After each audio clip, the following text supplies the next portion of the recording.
I've been up and down on the scale, and I've been up and down in how confident I feel. And funnily, they don't have any correlation. It has absolutely nothing to do, but it has a lot to do with how much I feel I've been investing in my health, and whether that's, getting some activity in during the day, making healthy meal choices where I can. I am a Weight Watchers ambassador, and I do love to find those ways where like I bulk up on the 0 point foods and I bulk up on the really healthful, just nourishing foods, so that when I'm eating the really indulgent, like celebratory moments of my life, I'm not thinking about, oh, what's this costing? I wanted to feel like I could have as much joy and celebration in the moments when I was eating with the purpose of being healthy as I did when I was eating with the purpose of celebrating. Well, hello there, and welcome to this episode of the Terri Cole Show. I have a very special guest on the show today, and this is a pal that I met in 2011, Daphne Oz, who I met her through Chris Carr and a bunch of other women. We kind of formed this group of, it's sort of like a mastermind of women. And she was a babe in the woods. I think she was 23 or 24 at the time. This was right before she got the chew. And we just stayed in contact. I've been so excited to follow her career. She's got all these great cookbooks out. She's an Emmy Award-winning television host, New York Times-bestselling author, natural food chef. She's also the mom of 4. In this conversation, we're talking about healthy food, also talking about her latest cookbook called Eat Your Heart Out, all fun, no fuss food to celebrate eating clean. And I love this cookbook. I personally have this cookbook and I use it because there's over 100 gluten-free and refined sugar-free recipes. And Vic is gluten intolerant, so it makes my life so much easier just to be able to have a bunch of amazing recipes leaning towards eating cleaner rather than eating fancy. I also don't like fancy cooking, and I'm too lazy to do it. So I really love this cookbook, and I think that you will as well. We just talked about how she started, what her inspiration is, and how she's balancing her life and her TV career. Also, if you do not follow Daphne on Instagram, you need to. I love watching her makeup tutorials. She is an amazing teacher. And if you like her makeup, I love her makeup. So actually, I've learned so much from her over the years. I hope that you enjoy this girlfriend jam with my friend Daphne Oz. I'm so excited to welcome Daphne Oz back to the Terri Cole Show. Daph, welcome. Thank you so much. Happy to be here. So happy you are here. All right. So where do we begin? It's a new year. So, we're all on the bandwagon of wanting to be healthy and, sort of looking at it like, okay, we did all of our eating over the holidays and now we're doing something new. And I love all your cookbook stuff, honestly, but I love the most, I think, is Eat Your Heart Out. All fun, no fuss food to celebrating eating clean. And I feel like this is a really good time to bring that back into the mix in my life. A little more clean eating in January would be great. So tell us a little bit, just start for anyone listening or watching, like you're multi-passionate, you're multifaceted. There's lots of things that you love, but you really are a cook. So what brought you, like, what is your backstory? If you were like a Marvel comic hero, what would your backstory be? What's my genesis story? Exactly, please. What collision of, particles had to happen? Well, first of all, Terri, can I just say your voice is so soothing. I'm just like sitting here being relaxed and just, it's the energy I need for 2024. I would say that, show me the person that starts the year feeling really fresh and just like, ready to tackle things. Cause I come out of the holidays, which I love, by the way. I've got, so much family around. And for me, that is the genesis of all my creativity, and it's just joy filled. And it is so much delicious food, and we're cooking constantly. Obviously lots of fun, but also really overwhelming, and definitely living on too many carbs and too much cheese and too much alcohol and all the other good things that we've enjoyed. So for sure, very excited for a fresh start and to get back to good, healthy habits that do serve. And we will chat about my methodology and my approach to doing exactly that without losing sight of the person that I am, which is someone who loves food. Like, if you're a food fan, you're really going to want to pay attention to the way that I've navigated being healthy and wanting to fit in my clothes and wanting to feel my best in my skin, and also wanting to love food fully the way that I do. But the genesis story, to answer that as briefly as possible, is why? Brief. I am the oldest of 4, and that's only important because I'm the oldest of four, but I'm kind of also the youngest of seven. My mom and dad, they had me quite young. My mom was 22 and my dad was in medical school at the time. So she was really kind of like on her own. That was back in the day when he would be working 100-hour shifts. It was pretty wild. So all to say, I really grew up kind of the youngest of her siblings because I was constantly back at the farm with her. That really put me in the mix in the kitchen in a big way. I can't remember any memories that weren't from my youngest years that weren't with my mom and my grandma in the kitchen making meals for this whole big family and having that be like the happiest, most joyful and fulfilling moment of the day, because it's where you really learned the fabric of the family. Yes, you got the gossip and all the goods, but it was this incredible way for a child to start to absorb some of what made our family what it was. And also then to see the joy on very appreciative family members' faces. But, I grew up in a very health-focused family. My dad's a doctor. My grandfathers are both doctors. My uncle's a doctor. My mom and my grandma both really have gone deep on nutrition and homeopathic care and complementary medicine in general. So I always sort of understood and appreciated the value of food as medicine and the value of being in control of your health. Like what a luxury, what an intense and incredibly confidence boosting experience it is to know how to nourish your body. I took that for granted for a very long time, that I was just, surrounded by this knowledge of both, in many ways, like Eastern and Western medicine, complementary and conventional medicine, like all of it coming together to serve ideal and optimized health. But people are always sort of surprised in the pool of that environment that I grew up very overweight. And I was the overweight kid in a family full of health nuts.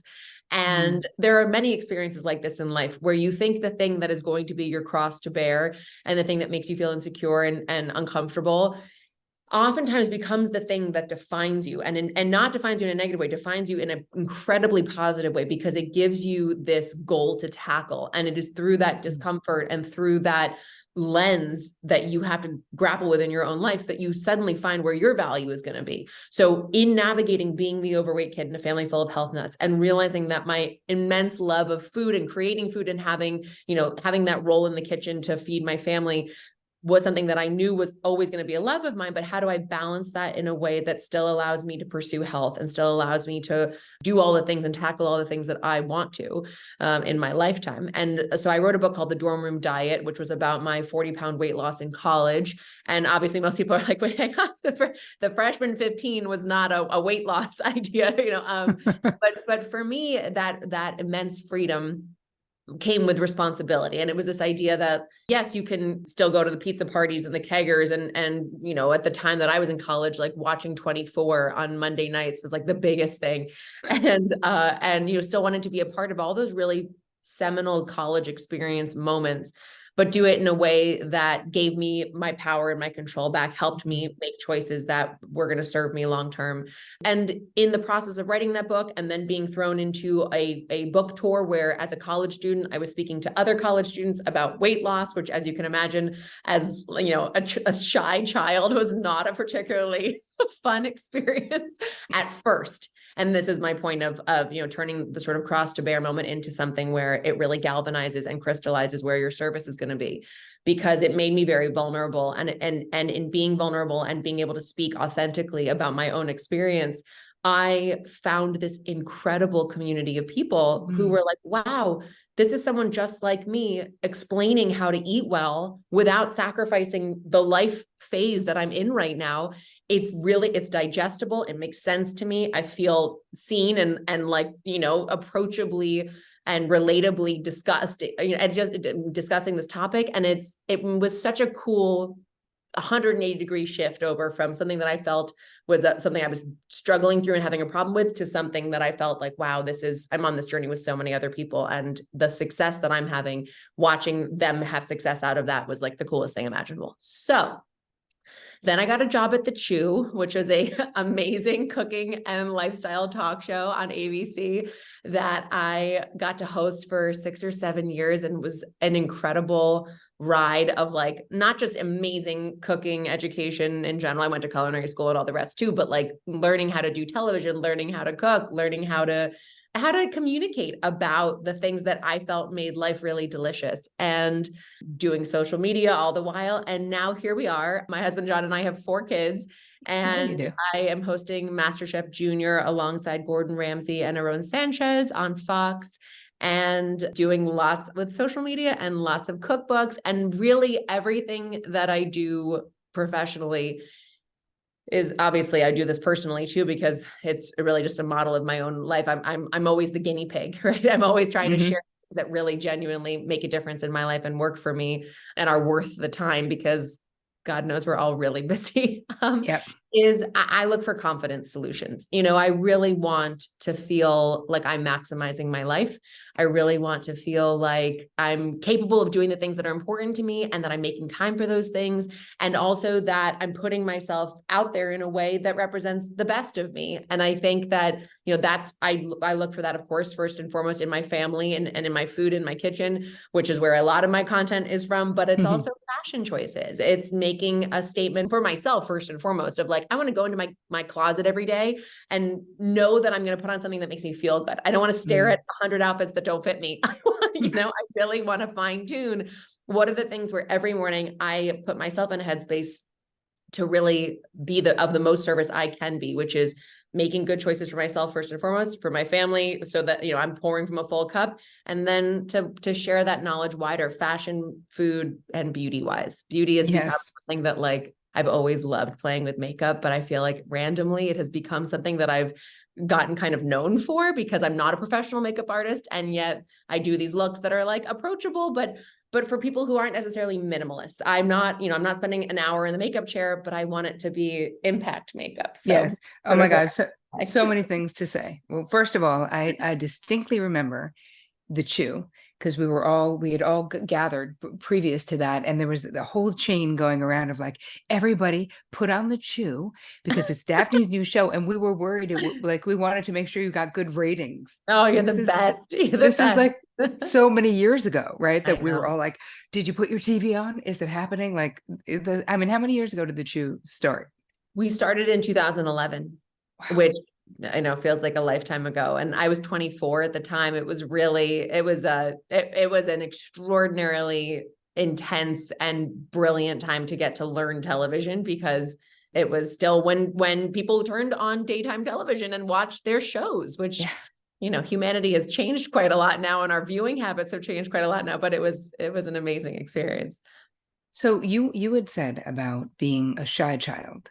And it's funny because knowing you, I've only known you from your early 20s. And it's so interesting because watching your social media is so fluid, so great. So I would not have guessed, honestly, and I'm a therapist, that you were a shy child. So for you, what helped you come out of that? I mean, obviously doing the book tour, it sounds like the college book tour was pivotal.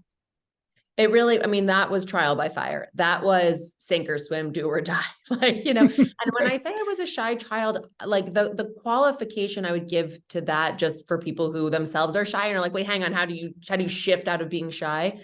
I would say that going back to, I spent all this time growing up with my grandparents, with my mom's siblings, with like feeling like a much older person than I was physically in age.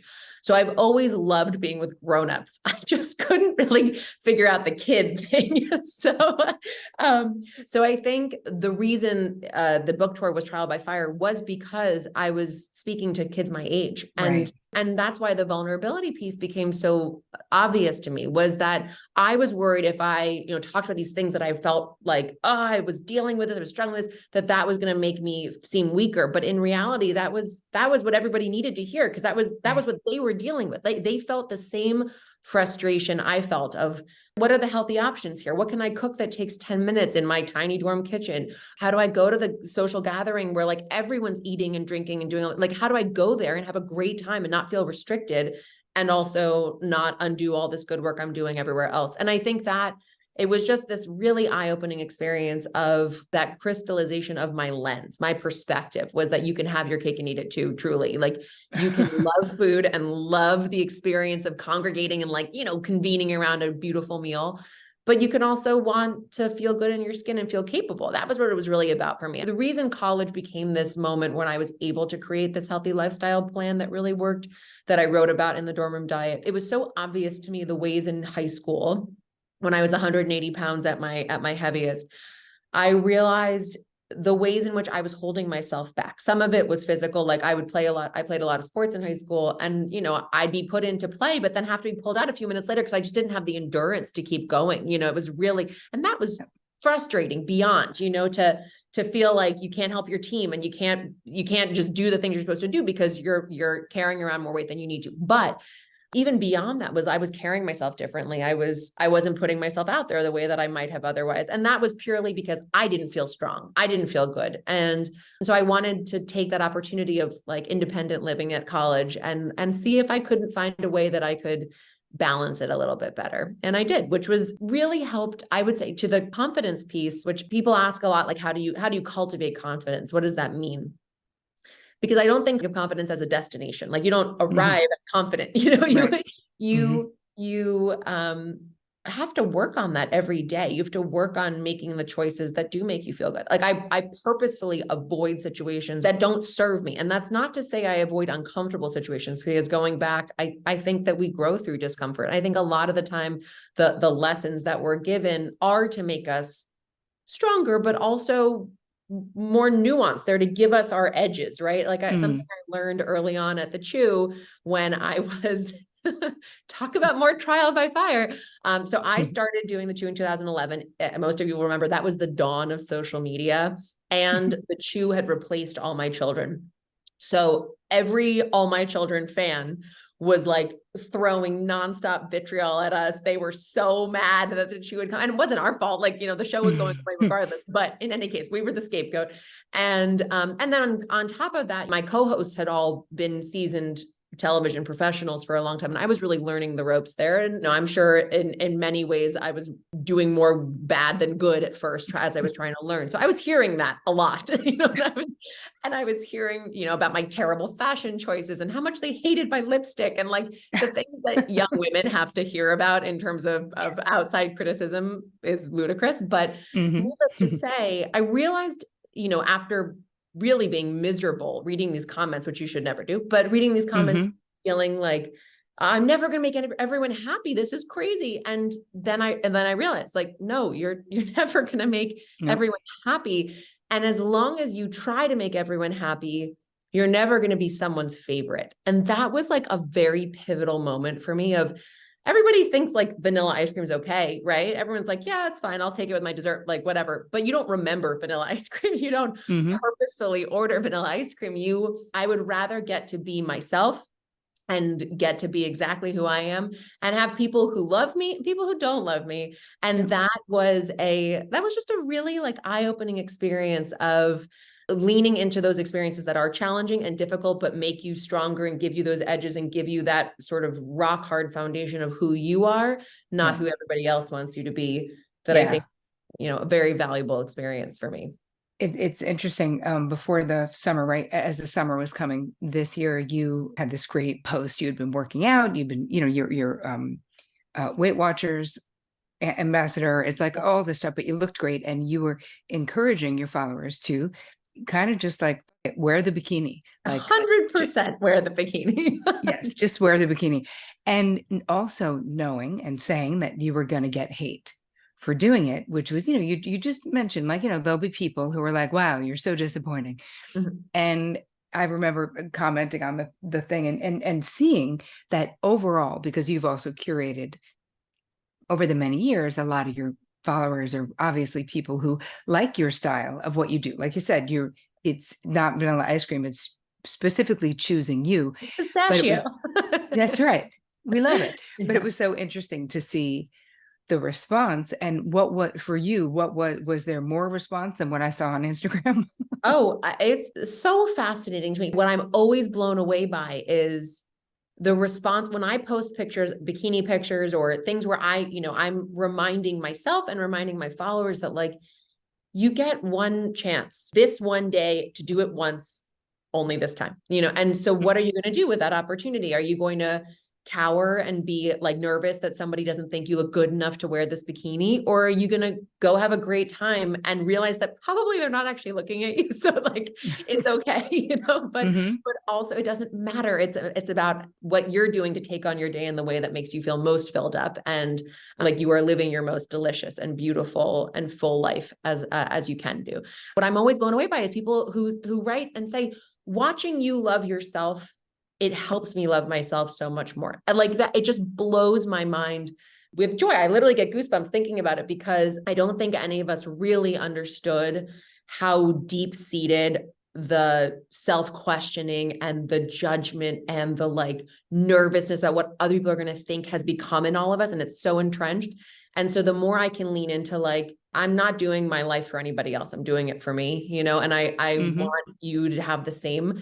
And as much as we can, obviously all of us make sacrifices every which way, but as much as you can do in how you feel about your own body, let's make it about us first, Yep.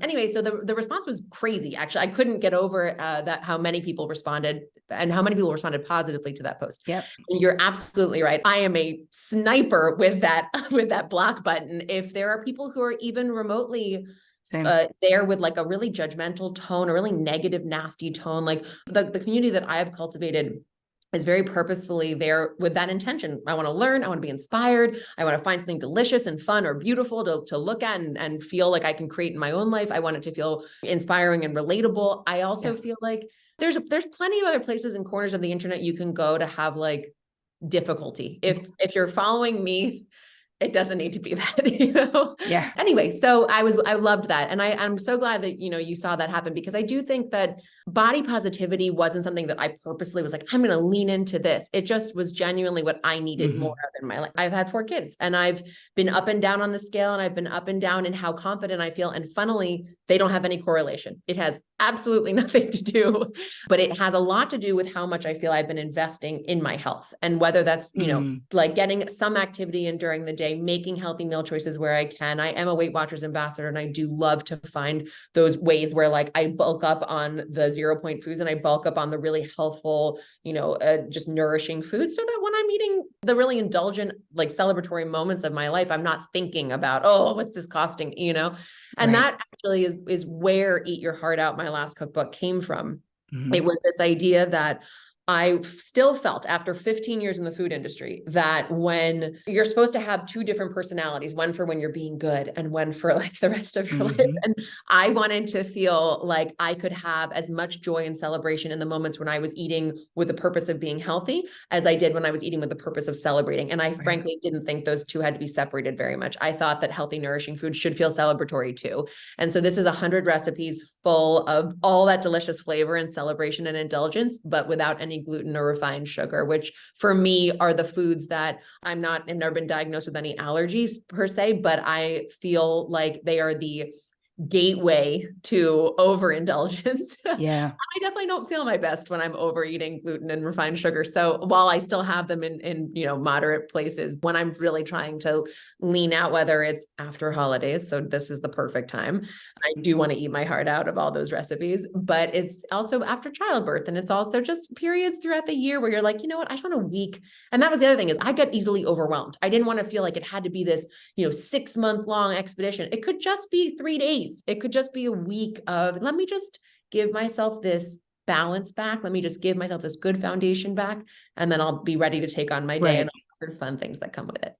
I love this cookbook so much because my husband he's not celiac, but again, he has a really negative reaction to, so I'm more gluten-free than not, generally speaking. Amazing. I love the magic pancakes is one of my favorites because I always never end up eating my bananas. So it's magic pancakes with the bananas, eggs, and yogurt. So it's so healthy, so delicious. I also love the banana pumpkin muffins again, because I always have brown bananas. Anyway, there's so many things. There's so many great actual recipes that for me are healthy. And I love your other cookbooks too, but this one is definitely the cleanest one, which is the closest to the way that I eat most of the time. And I found them really, I'm not like a chef or anything, but I found them really easy to make and easy to follow. So anyway, you guys, if you want a really good start off 2024 right, go get Eat Your Heart Out. All fun, no fuss, food to celebrate, eating clean. It's really amazing. I think you will love it. I Okay. so I want, appreciate that, Terry. I love to hear that. Thank you. it's true. I love it. All right. I want to talk a little bit about makeup Oh, great. because your makeup tutorial, I mean, like I'm obsessed Oh, I because love that. oh my God, no, I can't explain it. And now a lot of people, you've been doing this for a long time, and now a lot of people are doing the get ready with me thing. But Mhm. you've actually been doing it the longest that I know of anyone that I've followed. And I think you are naturally great at makeup. And you know this, you don't have to be a professional, but you know how to do it. I have so many things that I purchased. It's been stuff that you've turned me on to because I don't know who has time. I don't, but apparently you do because you Well, love it. So what is your interest? Tell us a little bit about. I do love it. And I think that my interest is really like, I'm willing to be the guinea pig. I'm willing to try a ton of stuff and filter out the things that don't work or aren't worth the money or are just too complicated to use. Yeah, And right, really just arrive at this lovely chalice of chosen pieces right. that look are like part of my staple makeup kit. And I get myself ready for television a lot. I get myself ready to film content a lot. So part of it's just practice makes perfect. Like if you're doing this stuff over and over and over again, you have more opportunity to play. And I just find it really fun to do so. But I'm like you, I get tons of recommendations from women that I follow who I feel like have given me great, ideas Hmm. for a specific type of liner or a technique to use or whatever. And what I find really interesting is you do kind of have to find someone who either applies makeup like you do or has like sort of the similar time needs that you have, because I Right. watch women do their makeup and they're 2 hours in and it's so beautiful. I'm like, oh, could love this so much, but like, I'm never going to do that ever. Never. So here's makeup that I do for people who make me look like I've been doing this for 2 hours, but get it done in 15 minutes. So that's the Yes. goal. I love the 15-minute thing. I was listening to Barbara, Barbara Streisand's memoir. She was talking about the movie Funny Girl and basically saying that, they gave her makeup artist and she let them do it. And she was like, okay, but now can we do a test? Let me do it myself. And from that moment forward, everyone agreed hers was better. And from Wow. that moment forward, she's done her own makeup in everything that she's done. She does it herself. Wow. Oh, I love that. What a beautiful group to get to be a part of. So, Right.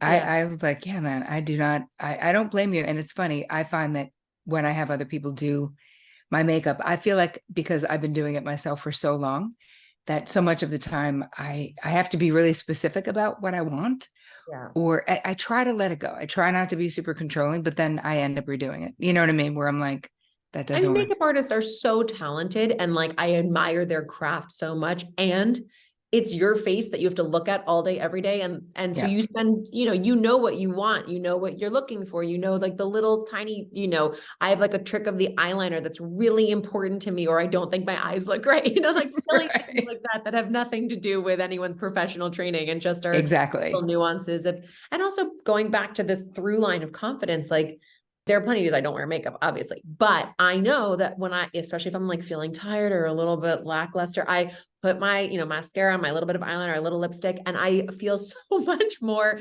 prepared to tackle my day. Yeah. And I feel like myself. And I just think that, those little ways that we put our best faces forward and those little ways that we feel like we can help ourselves out, like they go a long way.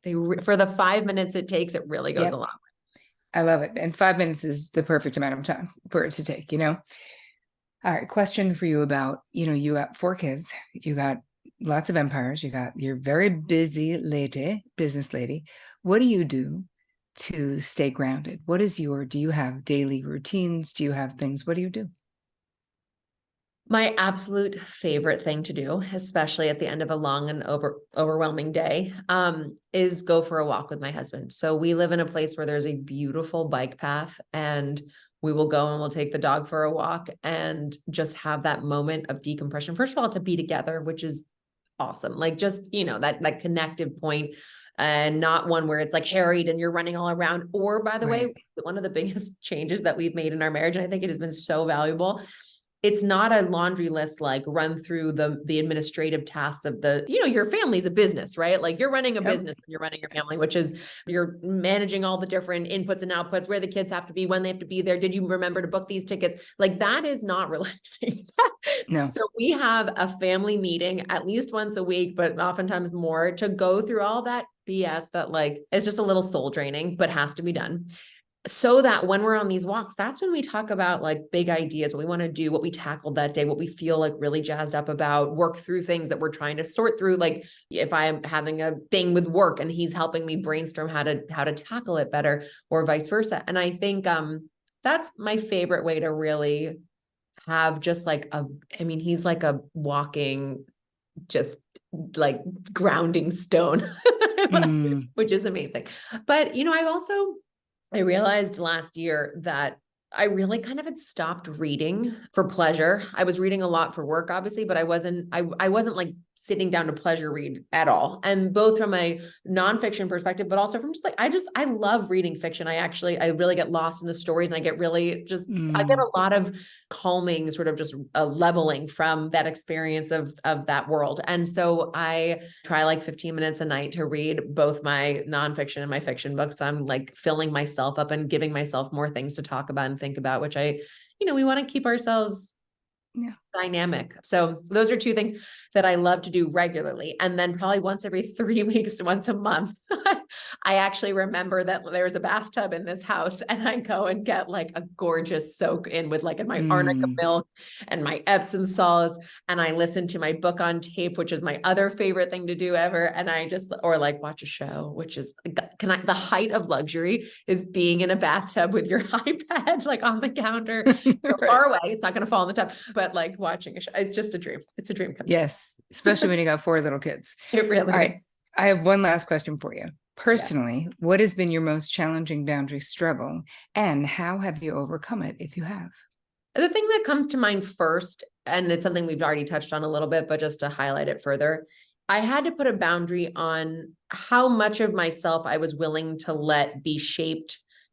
Starting at the Chew at 24, there were, as you can imagine, a lot of people who wanted to tell me how I should be on TV, and how I should share about myself, and how I should have a perspective on food, and all the things we were talking about. And by the way, this was not like a controversial show. So like you can imagine the nitpickery of like, fix this, do this, and it was over things that were extremely, extremely personal to me. And, I was a people pleaser, and I think we all are to some degree, but oldest daughter syndrome. I definitely was, wanting to make people happy, wanting to do a good job.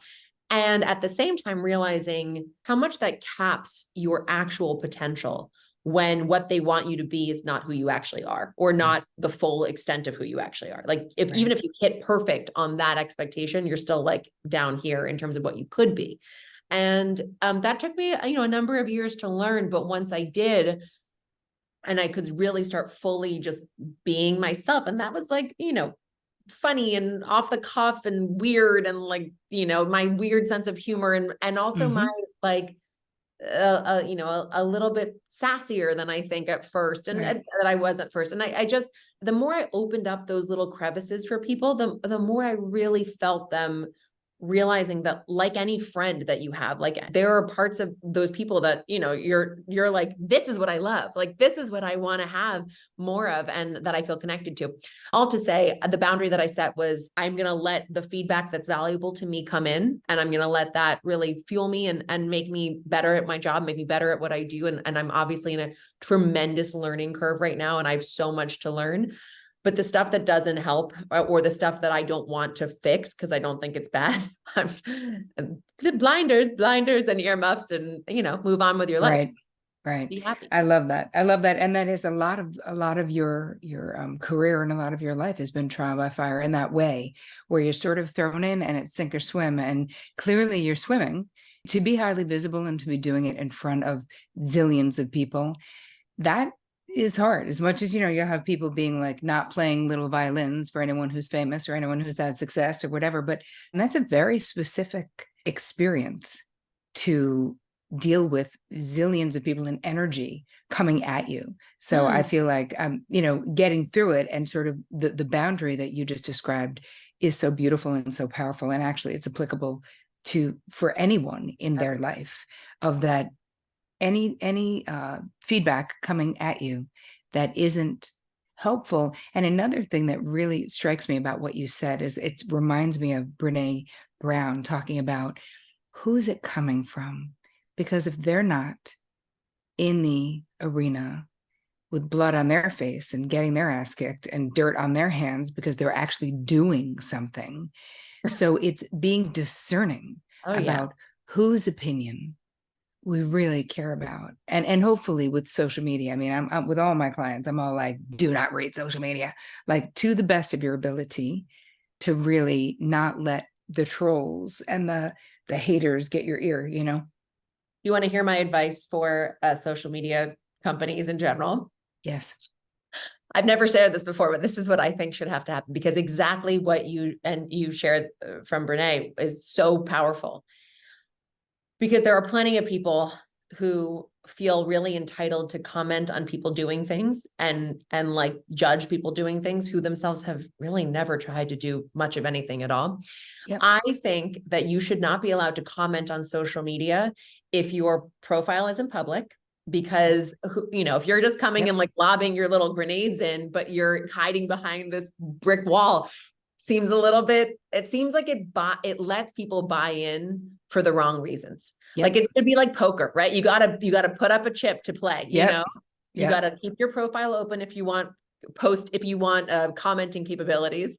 And I also think once a year, it's not asking for a lot. Once a year, you have to post something. You have to pay the bank and just like be active on the app once a year to Yep. keep your privileges to comment open, because I like genuinely think it would weed out so many of the people who are just so miserable,